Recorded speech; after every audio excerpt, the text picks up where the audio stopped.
ನಮಸ್ತೆ, ಸ್ವಾಗತ ಸುಸ್ವಾಗತ. ಇದು ವಿ ಫಿಕ್ಷನ್ ಡೈರೀಸ್. ನಾನು ನಿಮ್ಮ ವಿಜಯಲಕ್ಷ್ಮಿ ಬಳಿಗೆ. ನಾನಿವತ್ತು ನಾಗರ ಪಂಚಮಿ 2ನೇ ದಿನ ಹಬ್ಬ. ನೆನ್ನೆ ರೊಟ್ಟಿ ಪಂಚಮಿ ಆಯಿತು. ಇವತ್ತು ಹಾಲು ಹಾಕೋದು. ಇವತ್ತು ಹಾಲು ಹಾಕೋದು ಅಂದರೆ ಹಸು ಹಾಲು ಹಾಕ್ತೀವಿ. ನಾಳೆ ಬೆಲ್ಲದ ಹಾಲು ಹಾಕೋದು, ನಾಳೆ ಹುತ್ತ ಮುರಿಯೋದು ಅಂತ. ಇವತ್ತು ಅದಕ್ಕೆ ಏನು ನೈವೇದ್ಯ ಬೇಕೋ ಅದನ್ನು ನಾನು ಮಾಡಿ ತೋರಿಸ್ತಾ ಇದ್ದೀನಿ. ಬನ್ನಿ ನೋಡೋಣ. ಅದಕ್ಕೆ ಕಡಲೆಕಾಳು ಉಸ್ಲಿ, ಆಮೇಲೆ ಸ್ವಲ್ಪ ಬೇರೆ ಸ್ವೀಟು ಮಾಡಿ ತೋರಿಸ್ತೀನಿ. ಇವಾಗ ಕಡಲೆಕಾಳು ಉಸ್ಲಿ ಮಾಡ್ತೀನಿ.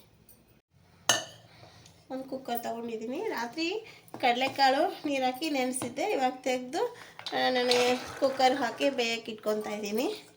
ಇದು ಕಡಲೆಕಾಳು ಉಸ್ಲಿ ಮಾಡೋದಕ್ಕೋಸ್ಕರ.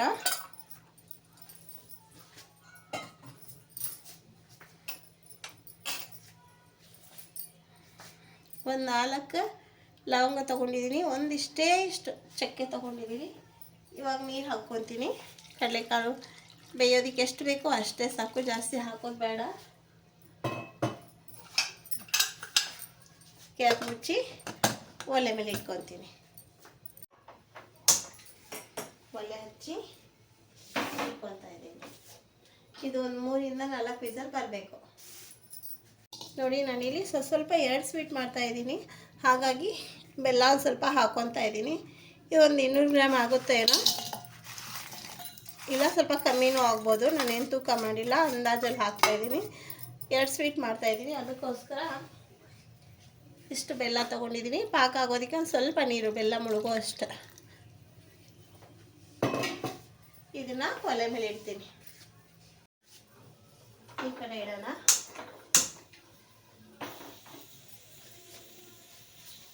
ಇದು ಪಾಕ ಆಗಲಿ 1 ನಿಮಿಷ.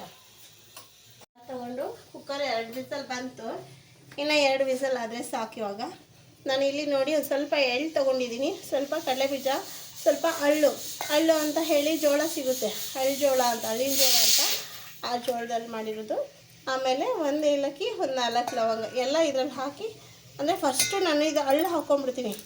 ಆಮೇಲೆ ಮಿಕ್ಕಿದ್ದು ಹಾಕ್ಕೊಂಡು ಸ್ವಲ್ಪ ತರಿಯಾಗಿ ಮಾಡ್ಕೊತೀನಿ. ಇದನ್ನು ಮಾತ್ರ ಪೌಡ್ರ್ ಮಾಡ್ಕೊತೀನಿ. ಏಲಕ್ಕಿ, ಲವಂಗ, ಅಳ್ಳು ಹಾಕ್ಕೊತಾ ಇದ್ದೀನಿ. ಇದು ಮಿಕ್ಸಿ ಮಾಡ್ಕೊಂಡು ಬಂದು ಆಮೇಲೆ ಬೇರೆ ಹಾಕ್ತೀನಿ. ಇಷ್ಟೇ ಹಾಕಿರೋದು, ತರಿಯಾಗಿ ಇಷ್ಟೇ ಆಗಿರೋದು. ಇವಾಗ ನೋಡಿ, ಒಂದು ಸ್ವಲ್ಪ ಕಡಲೆಬೀಜ, ಇದು ಏನು ನುಣ್ಣಗಾಗೋದು ಬೇಡ, ಸ್ವಲ್ಪ ಎಳ್ಳು, 2 ಸೇರಿ 1-2 ಸತಿ ಇದು ಮಿಕ್ಸಿಗೆ ಹಾಕ್ಬಿಟ್ರೆ ಸಾಕು. 2 ರೌಂಡ್ ಸುತ್ತಬಿಟ್ರೆ ಸಾಕು ಅಷ್ಟೇ. ನೋಡಿ, ಇಷ್ಟ ಆಯಿತು. 2 ರೌಂಡ್ ಅಂದರೆ ಹಾಕಿದ ತಕ್ಷಣ 4 ರೌಂಡ್ ಆಯ್ತಿತ್ತು.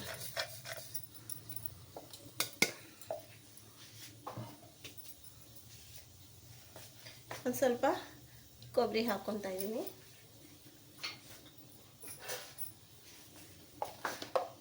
ಒಂದು ಸ್ವಲ್ಪ ಹುರ್ಗಡ್ಲೆ ಹಾಕ್ಕೊತಾ ಇದ್ದೀನಿ. ಹುರ್ಗಡ್ಲೆ ಹಿಟ್ಟು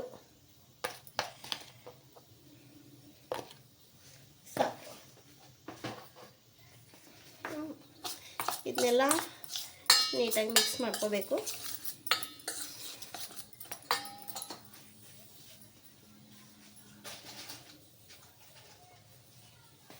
ಒಂದು ಚಿಟಿಕೆ ಉಪ್ಪು ಹಾಕ್ತೀನಿ.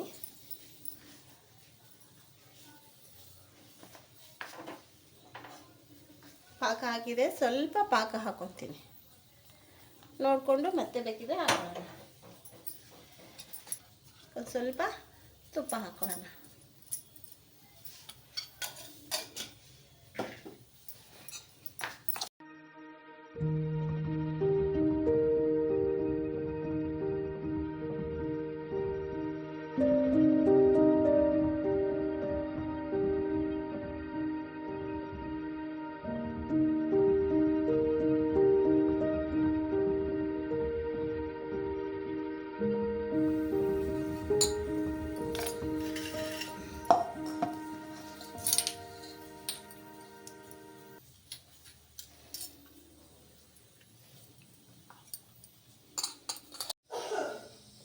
ಇಷ್ಟೇ, ಇವಾಗ ರೆಡಿ ಆಯಿತು. ಈ 1 ಸ್ವೀಟ್ ರೆಡಿ ಆಯಿತು. ಇವಾಗ ಇನ್ನೊಂದು ಉಂಡೆ ಮಾಡ್ತೀನಿ. ನಾನು ಇನ್ನೊಂದು ಸ್ವೀಟ್ ಮಾಡಿ ತೋರಿಸ್ತೀನಿ. ಅದಕ್ಕೆ ಅಳ್ಳಿಟ್ಟು ಅಂತ ಹೇಳ್ತೀವಿ ನಾವು. ಅಂದರೆ ಅದಕ್ಕೋಸ್ಕರ ಗೋಧಿ ಹುರಿದು ಮಿಷಿನ್ಗೆ ಹಾಕ್ಸ್ಕೊಬಂದು, ಆ ಕಡಲೆಬೇಳೆ, ಗೋಧಿ ಅದೇನೇನೋ ಹಾಕ್ಸ್ಕೊಬಂದು ಜಾಸ್ತಿ ಹಾಕ್ಸ್ಕೊಂಬಂದಿರ್ತಾರೆ. ಅಂದರೆ ಶಾವನ ಪೂರ್ತಿ ಸೋಮವಾರ ಮಾಡ್ಕೊಂಡು ಉಂಡಿ ತಿನ್ನಕ್ಕೆ ಬರ್ತದೆ ಅಂತ ಹೇಳಿ ನಾನು ಇವತ್ತೇನಿಲ್ಲ ನಮ್ಮ ಮನೆಗೆ ಅಷ್ಟೆಲ್ಲ ಇಲ್ಲ, ಒಂದು ಬಟ್ಲಷ್ಟು ಗೋಧಿ ಹಿಟ್ಟು ಹುರಿದು ಮಾಡೋದು ಹೇಗೆ ಅಂತ ಈಸಿ ಮೆಥಡಲ್ಲಿ ತೋರಿಸ್ತೀನಿ ಬನ್ನಿ. ನೋಡಿ, 1 ಕಪ್ಪಷ್ಟು ನಾನು ಗೋಧಿ ಹಿಟ್ಟು ತಗೊಂಡಿದ್ದೀನಿ. 1 ಸ್ಪೂನಷ್ಟು ಹಸಿಬೇಳೆ ಹಿಟ್ಟು ತಗೊಂಡಿದ್ದೀನಿ. ಬೇಕಿದ್ರೆ ಹಾಕೋಬೋದು, ಬೇಡ ಅಂದರೆ ಬೇಡ. ಅದೇ ಹಾಕೊಂಡ್ರೆ ಚೆನ್ನಾಗಾಗುತ್ತೆ ಅಂತ ಸ್ವಲ್ಪ ಹಾಕ್ಕೊಂಡಿದ್ದೀನಿ ಅಷ್ಟೇ, ಜಾಸ್ತಿ ಹಾಕಿಲ್ಲ. ಚಿಕ್ಕ ಸ್ಪೂನಲ್ಲಿ 1 ಸ್ಪೂನು ತಗೊಂಡಿದ್ದೀನಿ ಅಷ್ಟೇ ಹಸಿಬೇಳೆ ಹಿಟ್ಟು. ಇದನ್ನ ಗಮ್ಮನ ಥರ ಚೆನ್ನಾಗಿ ಹುರ್ಕೋಬೇಕು. ಸ್ವಲ್ಪ ಹುರಿತೀವಾಗಿದ್ದು. ಈಗ ತುಪ್ಪ ಹಾಕೊತೀನಿ. ಮತ್ತು ಇವಾಗ ನೋಡಿ, ಇದು ಕಾಳು ರೆಡಿ ಆಗಿದೆ. ಉಸ್ಲಿ ಮಾಡೋದಕ್ಕೆ ಇದನ್ನು ಮಾಡ್ತೀನಿ. ಇದನ್ನು ರೆಡಿ ಮಾಡಿ ಆಮೇಲೆ ಅದನ್ನು ಮಾಡ್ತೀನಿ. ಸ್ವಲ್ಪ ತುಪ್ಪ ಹಾಕೊಳ್ಳೋಣ.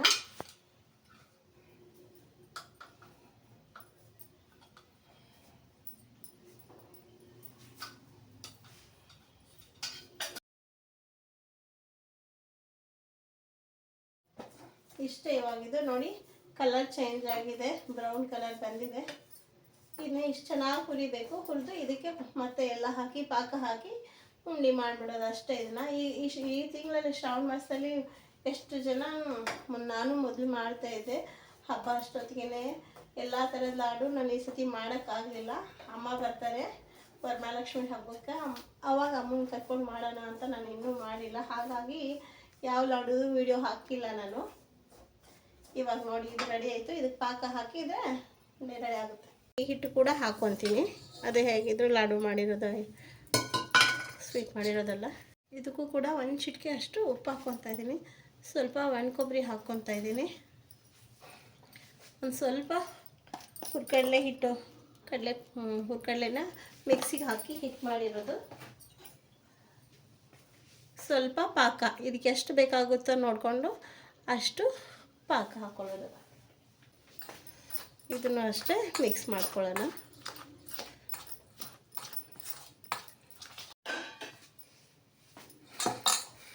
ನೋಡಿ, ಇವಾಗ ಚೆನ್ನಾಗಿ ನಾದ್ಕೋಬೇಕು. ಇದು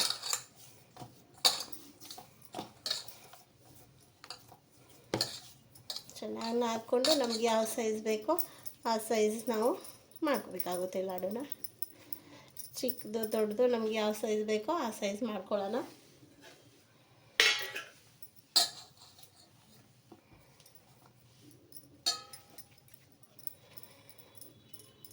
ನೋಡಿ, ಚಿಕ್ಕದಾದರೂ ಸರಿ, ದೊಡ್ಡದಾದರೂ ಸರಿ. ನೋಡಿ, ಪುಟ್ಟದಾಗಿ ತುಂಬ ಬೇಗ ಆಗುವಂಥ ಈಸಿ ಆಗಿರುವಂಥ ಅಳ್ಳಿಟ್ಟು ಅಂತ ಹೇಳ್ತೀವಿ ನಾವು ಇದಕ್ಕೆ. ಈ ಅಳ್ಳಿಟ್ಟು ರೆಡಿಯಾಗಿದೆ. ಮತ್ತು BP ಕಿಚನ್ ಡೈರೀಸ್ ಯಾರೆಲ್ಲ ಸಬ್ಸ್ಕ್ರೈಬ್ ಮಾಡ್ಕೊಂಡಿಲ್ಲ, ತುಂಬ ಜನ ಸಬ್ಸ್ಕ್ರೈಬ್ ಮಾಡ್ಕೋಬೇಕು. ಇನ್ನೂ ದಯವಿಟ್ಟು ಸಬ್ಸ್ಕ್ರೈಬ್ ಮಾಡ್ಕೊಳ್ಳಿ ಅಂತ ಹೇಳ್ತಾ, ಇವಾಗ ಕಡಲೆಕಾಳು ಉಸ್ಲಿ ಮಾಡೋದನ್ನು ತೋರಿಸ್ತಾ ಇದ್ದೀನಿ. ಒಲೆ ಹಚ್ಕೊಂಡು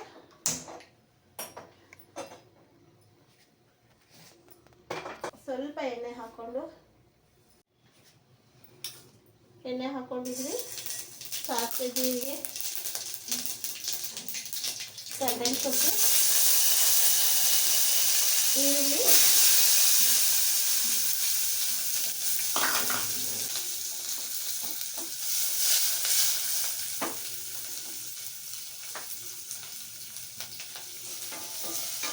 ಎಲ್ಲ ಹಾಕ್ಕೊಂಡು ಚೆನ್ನಾಗಿ ಬಾಡಿಸ್ಕೋಬೇಕು.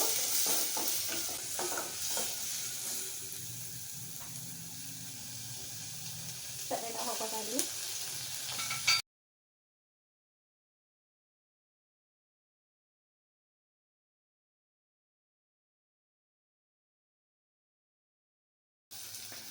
ಕಡಲೆಕಾಳು, ಬೆಂದಿರೋ ಕಡಲೆಕಾಳು ಇದಕ್ಕೆ ಹಾಕೋಣ.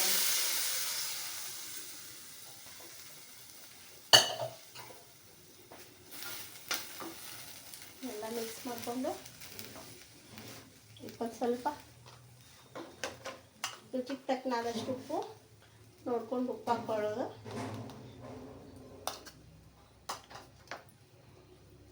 ಸ್ವಲ್ಪ ಖಾರ ಹಾಕ್ಕೊತಾ ಇದ್ದೀನಿ.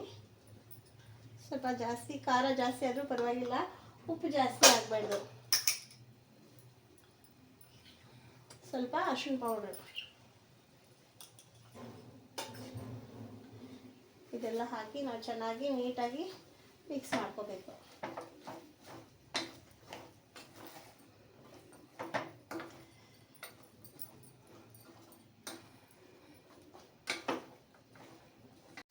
ಸ್ವಲ್ಪ ಬೆಲ್ಲ ಹಾಕೋತಾ ಇದ್ದೀನಿ.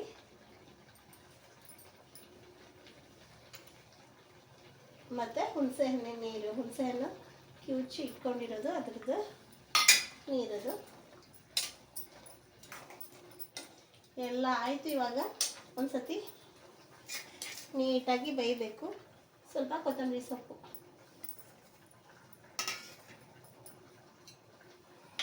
ಎಲ್ಲ ಹಾಕ್ಬಿಟ್ಟು ನೀಟಾಗಿ ಬೇಯಿಸ್ಬೇಕು ಅಷ್ಟೇ. ಇವಾಗ ಇದನ್ನ ನೀಟಾಗಿ ಬೆಂದ್ಬಿಟ್ರೆ ಉಪ್ಪು ಖಾರ ಹುಳಿ ಎಲ್ಲ ಕರೆಕ್ಟಾಗಿರುತ್ತೆ. ಬೆಂದಾದ್ಮೇಲೆ ಎರಡು ಸ್ವೀಟು ಮತ್ತು ಇದು ಕಾಳು ನೈವೇದ್ಯ ಮಾಡಿದ್ರೆ ನಾಗಪ್ಪನಿಗೆ ಇವತ್ತಿಂದು ಹಬ್ಬ ಮುಗಿ. ಇದು ನೀಟಾಗಿ ಬೇಯಬೇಕು ಸ್ವಲ್ಪ. ಇವಾಗಿದು ರೆಡಿಯಾಗಿದೆ ನೋಡಿ. ಒಳ್ಳೆ ಆಫ್ ಮಾಡ್ಕೊಳ್ಳೋಣ. ಒಂದು ಸ್ವಲ್ಪ ಹಸಿ ಕೊಬ್ಬರಿ ಹಾಕ್ಕೊಳ್ಳೋಣ. ಕಾಯಿ ತುರಿ ಹಾಕ್ಕೊಂಡ್ರೆ ಚೆನ್ನಾಗಾಗುತ್ತೆ, ಹಾಗಾಗಿ ಸ್ವಲ್ಪ ಕಾಯಿ ತುರಿ ಹಾಕ್ಕೊಂಡಿದ್ದೀನಿ. ಇವಾಗ ಇದನ್ನೆಲ್ಲ ನೈವೇದ್ಯ ಮಾಡೋಣ. ನಾನು ನಾಗಪಂಚಮಿ ವಿಶೇಷವಾಗಿ ಒಂದು ಕವನ ಬರೆದಿದ್ದೀನಿ. ದೊಡ್ಡ ಮನಸ್ಸು ಮಾಡಿ ನನ್ನ ಕವನ ಕೇಳಿ ಅಂತ ಹೇಳ್ತೀನಿ. ನಾನೇ ಬರೆದಿರೋ ಕವನ. ನಾವು ಚಿಕ್ಕವರಿದ್ದಾಗ ಹೇಗೆ ನಾಗಪಂಚಮಿ ಮಾಡ್ತಾ ಇದ್ವಿ ಅನ್ನೋದನ್ನು, ಈಗಿನ ಮಕ್ಕಳು ಯಾವ ಥರ ಮಾಡ್ತಾ ಇದ್ದಾರೆ ಅನ್ನೋದನ್ನು, ನಮಗೆ ಸಿಕ್ಕಿರೋ ನಾಗಪಂಚಮಿ ಈಗಿನ ಕಾಲದ ಮಕ್ಕಳಿಗೆ ಸಿಕ್ಕಿದೆಯಾ ಅಂತ ನಾನೊಂದು ಕವನ ಹೇಳ್ತೀನಿ. ಇವಾಗ ಇದು ರೆಡಿ ಆಯಿತು, ಆಮೇಲೆ ಸರ್ವ್ ಮಾಡೋಣ. ನನ್ನ ಕವನ ಕೇಳಿ. ನಾನೇ ಬರೆದಿರೋ ಕವನ ಇದು. ಕವನದ ಶೀರ್ಷಿಕೆ ನಾಗಪಂಚಮಿ. ನಾನು ಈ ಪಂಚಮಿ ಹಬ್ಬಕ್ಕೋಸ್ಕರ ನಾವು ಚಿಕ್ಕವರಿದ್ದಾಗ ಹೇಗೆಲ್ಲ ಪಂಚಮಿ ಮಾಡ್ತಾ ಇದ್ವಿ, ಇವಾಗಿನ ಮಕ್ಕಳು ಹೇಗೆಲ್ಲ ಮಾಡ್ತಾರೆ ಅನ್ನೋದಕ್ಕೋಸ್ಕರ ಬರೆದಿದ್ದೀನಿ. ನಿಮಗೆ ಇಷ್ಟ ಆದರೆ ಚೆನ್ನಾಗಿ ಬರೆದಿದ್ದೀರಾ ಅಂತ ಒಂದು ಕಮೆಂಟ್ ಮಾಡಿ. ನಾನು ನೋಡಿದ ನಾಗಪಂಚಮಿ, ನಾವು ಚಿಕ್ಕವರಿದ್ದಾಗ ಜೋಕಾಲಿ ಕಟ್ಟುತ್ತಿದ್ದರು. ಜೋಕಾಲಿ ಆಡುತ್ತಾ ಉಂಡಿ ಕಡುಬು ತಿನ್ನುತ್ತಾ, ಮರದಲ್ಲಿ ಕಟ್ಟಿದ ದೊಡ್ಡ ಜೋಕಾಲಿ, ಮನೆಯಲ್ಲಿ ಕಟ್ಟಿದ ಚಿಕ್ಕ ಜೋಕಾಲಿ, ಆಡಿ ಬೆಳೆದೆವು, ಹಾಡಿ ನಲಿದೆವು.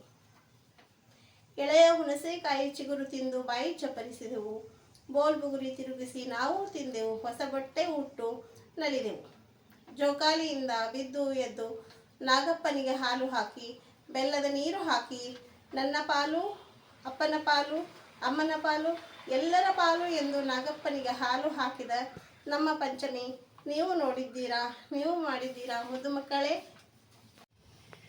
ನೋಡಿ, ನಾಗಪ್ಪನಿಗೆ ನಾವು ಇದನ್ನೇ ನೈವೇದ್ಯ ಮಾಡೋದು ಇವತ್ತು. ಇದು ತಂಬಿಟ್ಟು, ಇದು ಅಳ್ಳಿಟ್ಟು ನಾವು ಈ ಥರ ಮಾಡ್ತೀವಿ.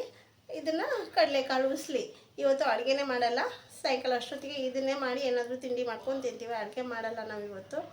ನಾವು ಈ ಥರ ಮಾಡ್ತೀವಿ. ನೀವು ಯಾವ ಥರ ಮಾಡ್ತೀರಾ, ಹೇಗೆ ಮಾಡ್ತೀರಾ, ನಿಮ್ಮ ಪಂಚಮಿ ಯಾವ ಥರ ಇರುತ್ತೆ ಅನ್ನೋದನ್ನು ದಯವಿಟ್ಟು ಕಮೆಂಟ್ ಮಾಡಿ ತಿಳಿಸಿ. ಮತ್ತು ನನ್ನ ಕವನ ಹೇಗೆ ಅನ್ನಿಸ್ತು, ಇವಾಗಿನ ಮಕ್ಕಳಿಗೆ ಅದೆಲ್ಲ ಸಿಕ್ಕಲ್ಲ. ನಾವು ಚಿಕ್ಕವರಿದ್ದಾಗ ನಮ್ಮ ಕಡೆ ಎಲ್ಲ ಮಾಡ್ತಾಯಿದ್ರು, ಜೋಕಾಲಿ ಆಡೋದು ಅದು ಎಲ್ಲ ಮಾಡ್ತಾಯಿದ್ವಿ. ಅದಕ್ಕೋಸ್ಕರ ನಾವು ನೋಡಿದ ನಾಗಪಂಚಮಿ ಅಂತ ನಾನೊಂದು ಕವನ ಹೇಳಿರೋದು. ನೀವು ಯಾವ ಥರ ಮಾಡ್ತಾಯಿದ್ರಿ, ಹೇಗಿದ್ರಿ ಅನ್ನೋದನ್ನು ದಯವಿಟ್ಟು ಕಮೆಂಟ್ ಮಾಡಿ. ಮತ್ತು ಯಾವುದೇ ಕಾರಣಕ್ಕೂ VP ಕಿಚನ್ ಡೈರೀಸ್ನ ಸಬ್ಸ್ಕ್ರೈಬ್ ಮಾಡೋದನ್ನು ಮರಿಬೇಡಿ ಅಂತ ಹೇಳ್ತಾ ನಮಸ್ತೆ, ಧನ್ಯವಾದ.